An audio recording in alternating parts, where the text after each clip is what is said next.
Bonjour et bienvenue à Suivez le lapin blanc dans cet épisode intitulé Gratuité.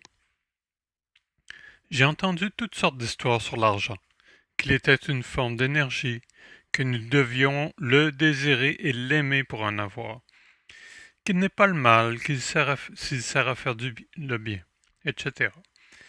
Mais la vérité est que l'argent est une invention maléfique pour contrôler les humains et détruire la planète. Les humains sont rendus obsédés par l'argent.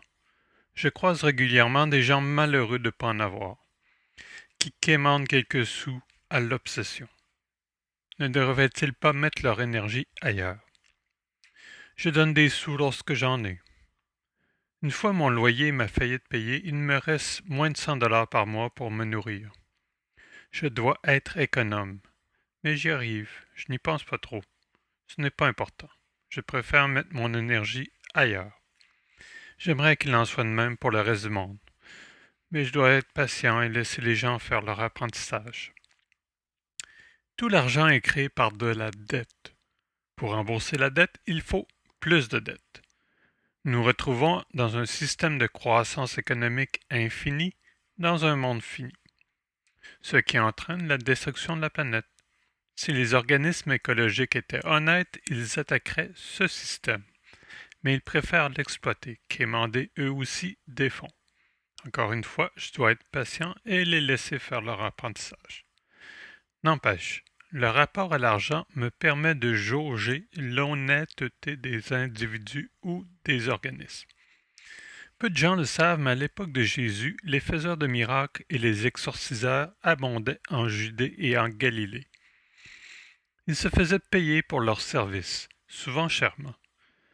Ce qui était révolutionnaire avec Jésus est qu'il accomplissait ses actes au nom de Dieu et les faisait gratuitement. Pas de magie noire, pas de cérémonie vaudou, pas de facture salée. C'était aussi un commerce pour l'élite religieuse de son temps. À un lépreux qui vient de guérir, Jésus dit « Attention, ne dis rien à personne, mais va te montrer au prêtre et donne l'offrande que Moïse a prescrit.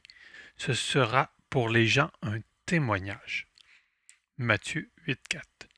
Les lépreux n'avaient pas accès au temple. Ils étaient impurs et les prêtres leur bloquaient le passage pour les empêcher d'y pénétrer.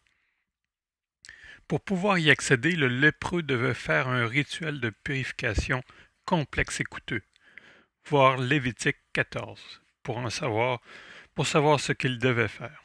C'était un business, et les prêtres s'enrichissaient de celui-ci. Jésus avait purifié gratuitement ce lépreux, et du coup, lui avait donné accès au temple comme n'importe quel juif. Il n'avait qu'à payer les frais d'admission, car le temple était aussi un business. Transposer le tout dans le monde dit moderne. Les apôtres aussi avaient obtenu le pouvoir de guérir, mais Jésus les avait prévenus.